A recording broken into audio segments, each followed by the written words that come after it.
Bonjour à tous et merci de suivre ce 6h30.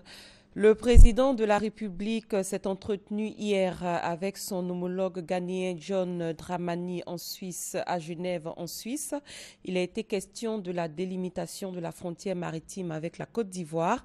Les échanges ont eu lieu en présence de Kofi Annan, l'ancien secrétaire général de l'ONU. Une ambulance et une couveuse d'une valeur de 46 millions de francs CFA. C'est le don fait par la première dame de Côte d'Ivoire à l'hôpital d'Adzopé. C'était lors de la visite du chef de l'État dans la région de Lamé. Dominique Ouattara a également remis aux femmes handicapées des chaises roulantes, des cannes et des tricycles. Abiba Dambélissaoui. Une ambulance, une couveuse, des lits d'hospitalisation, des tables d'accouchement et un important lot de matériel médical pour l'hôpital général d'Adzopé. Les femmes handicapées de la région de Lamé ont quant à elles été soulagées. Elles peuvent désormais assurer leur mobilité grâce à 50 tricycles, 20 chaises roulantes, 40 béquilles et 40 cannes anglaises. Par ailleurs, plusieurs d'entre elles, à l'instar de Mme Diomandé Karidia, double amputée tibiale depuis l'âge de 2 ans, ont bénéficié d'une prothèse. Avant, j'étais sous la terre, mais je suis debout aujourd'hui. Je suis vraiment contente. Le docteur Koulibaly de l'ONG Vivre Debout dirige un centre spécialisé situé dans l'enceinte du CHU de Yopougon. Les pieds prothétiques, lorsque nous commençons en 2000, le pied faisait 25 000. Aujourd'hui, le pied fait 45 000 francs CFA.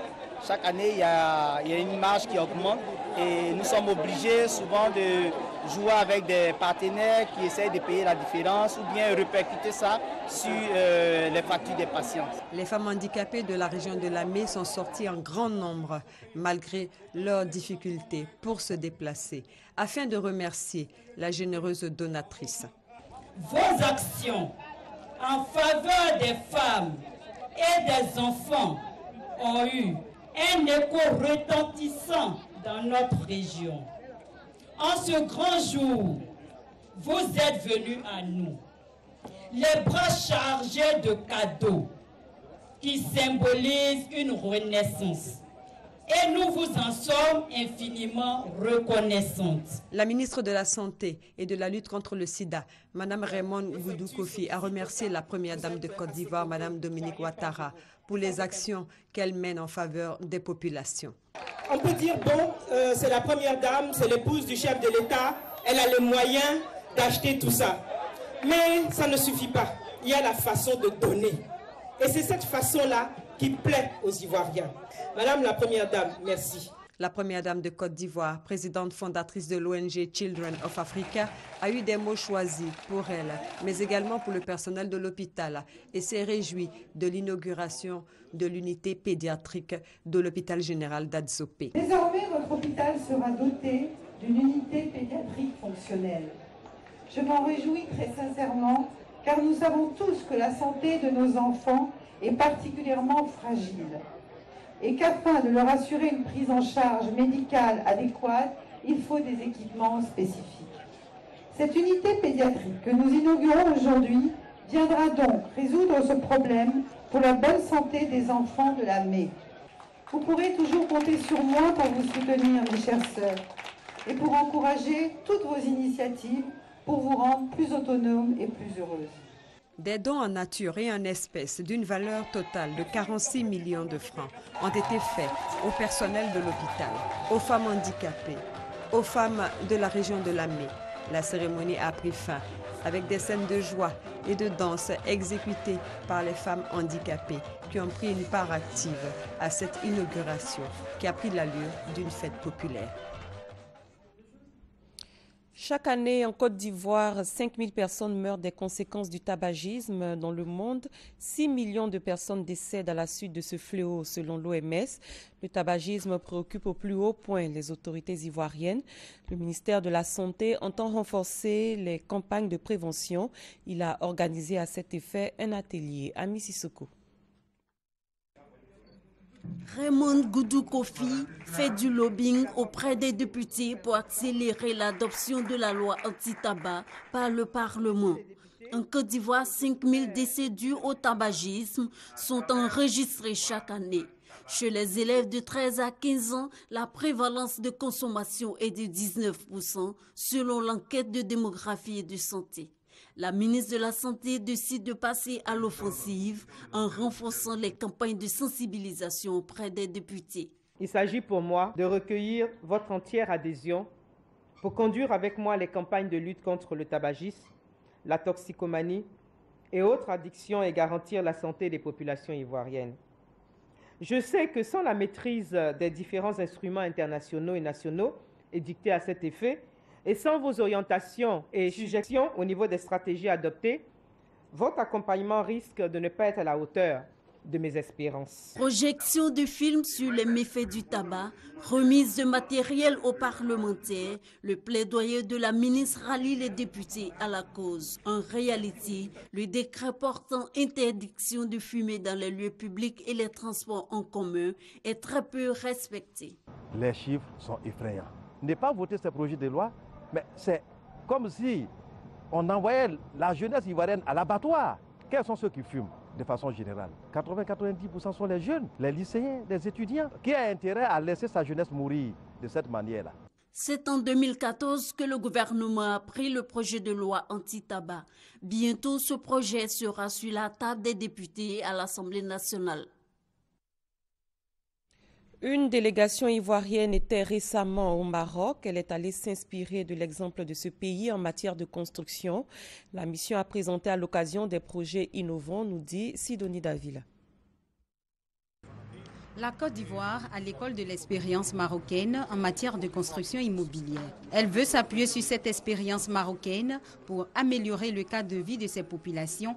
Les experts des ministères et structures qui interviennent dans l'immobilier en Côte d'Ivoire, ainsi que le président des PMI-PME de la Chambre de commerce ivoirienne, ont été édifiés par le savoir-faire marocain à travers la projection de films. Des besoins et projets portant sur les logements sociaux et l'éducation nationale ont été présentés par la partie ivoirienne lors de cette rencontre initiée par Maroc Export, la Fédération des industriels des matériaux de construction FMC et le président de la commission PME-PMI de la Chambre de commerce ivoirienne. Notre fédération, je dirais, est parmi les précurseurs qui ont été régulièrement avec nos différents gouvernants pour essayer de voir dans quelle mesure on pouvait non seulement apporter une assistance technique, mais aussi investir et venir faire des travaux importants dans une offre qui est de plus en plus intégrée.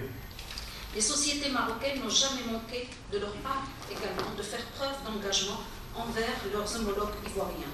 Au fait, la Côte d'Ivoire leur a toujours présenté tous les atouts dont ils auront besoin. La Côte d'Ivoire et le Maroc veulent travailler ensemble pour créer et développer le Made in Africa. Le partenariat entre le Maroc et la Côte d'Ivoire dépasse aujourd'hui le volet économique pour toucher le volet social, notamment celui du bâtiment, preuve que la proximité entre le Maroc et la Côte d'Ivoire est un avantage. Un mot d'environnement. Le secrétariat permanent de la Commission nationale du Fonds pour l'environnement mondial a organisé récemment une rencontre. Elle vise à la présélection des projets prioritaires de l'État en matière de préservation de l'environnement. Franck Wadio. La biodiversité, la dégradation des sols ou encore la protection de la couche d'ozone et bien d'autres facteurs environnementaux auxquels sont consacrés chaque année et par État une multitude de projets. Des projets pas toujours réalisables dans les proportions souhaitées. Et cela, des organismes indépendants tels le Fonds pour l'environnement mondial, la FEM, veulent y remédier. Le FEM, qui existe en Côte d'Ivoire depuis 2012, envisage à travers sa 6e session, le FEM 6, couvrant 2014 à 2018, établir les priorités en matière d'investissement pour l'environnement, d'où cet atelier. Il s'agit de la présélection des projets prioritaires de l'État de Côte d'Ivoire. Projets prioritaires qui doivent tenir compte des priorités nationales et des priorités du plan stratégique du FEM qu'on appelle le plan stratégique du FEM 6. Et il s'agit de mobilisation en fait de ressources pour financer des projets que la Côte d'Ivoire juge prioritaires dans le domaine de la préservation de l'environnement. Un environnement à préserver. Pour la tutelle, l'atelier a tout son sens. Cet exercice est d'une importance capitale, non seulement pour le département en charge de l'environnement, mais également pour l'ensemble des ministères techniques, de la société civile, des ONG et du secteur privé, pour qui le FEM est le principal mécanisme de financement.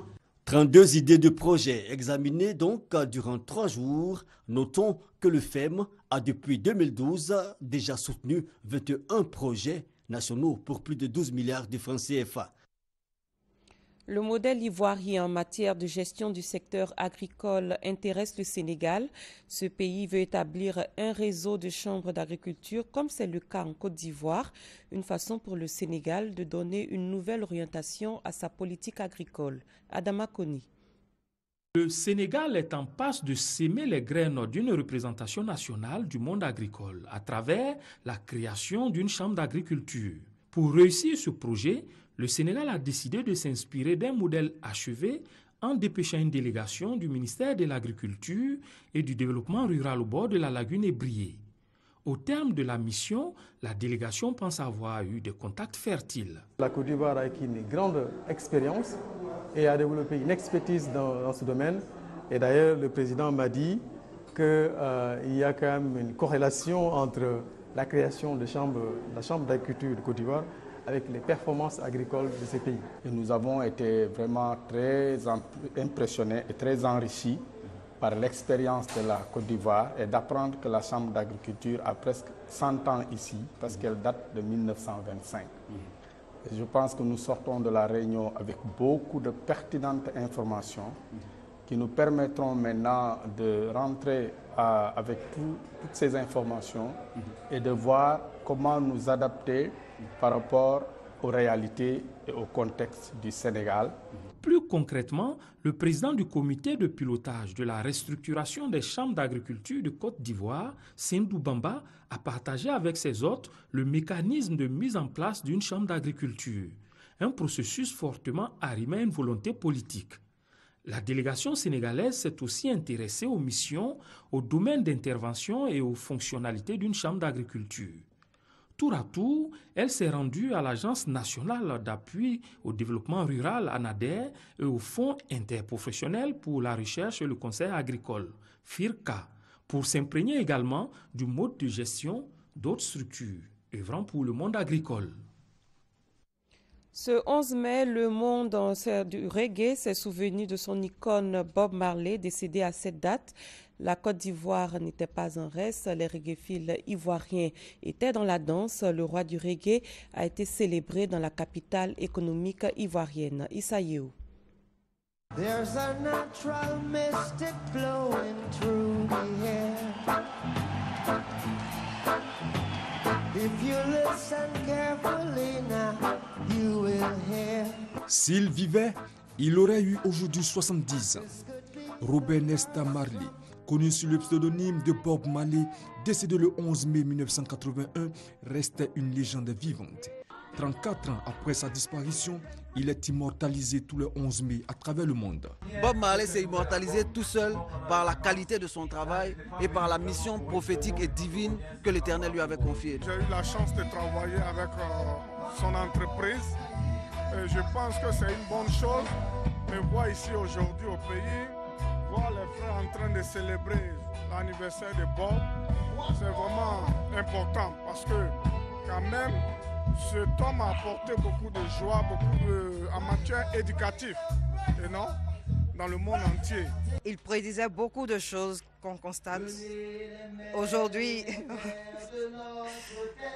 Donc je pense qu'on doit le célébrer, on doit célébrer sa vie parce qu'il n'est pas mort, il continue.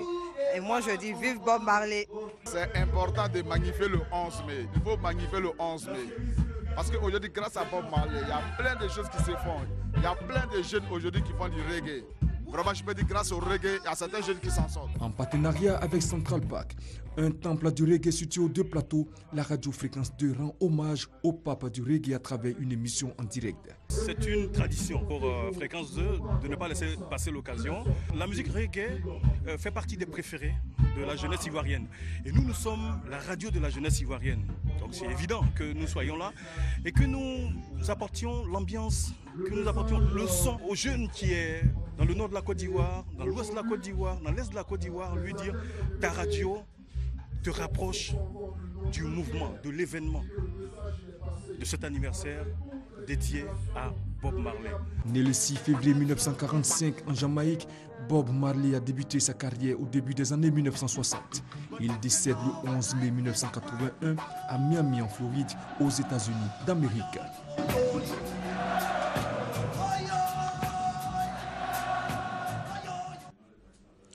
À l'étranger, à la suite de violents combats ce week-end en Macédoine qui ont fait 22 morts, des arrestations ont eu lieu pendant les combats. Hier, 30 personnes d'origine albanaise ont été inculpées de terrorisme. Au Royaume-Uni, fort de sa majorité aux législatives, le Premier ministre David Cameron a formé une équipe composée uniquement de conservateurs, un gouvernement marqué par la continuité.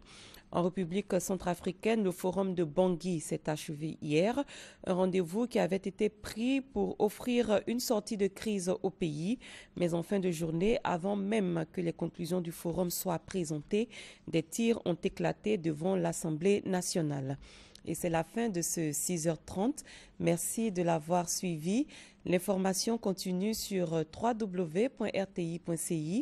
Très bon début de journée à tous et à toutes.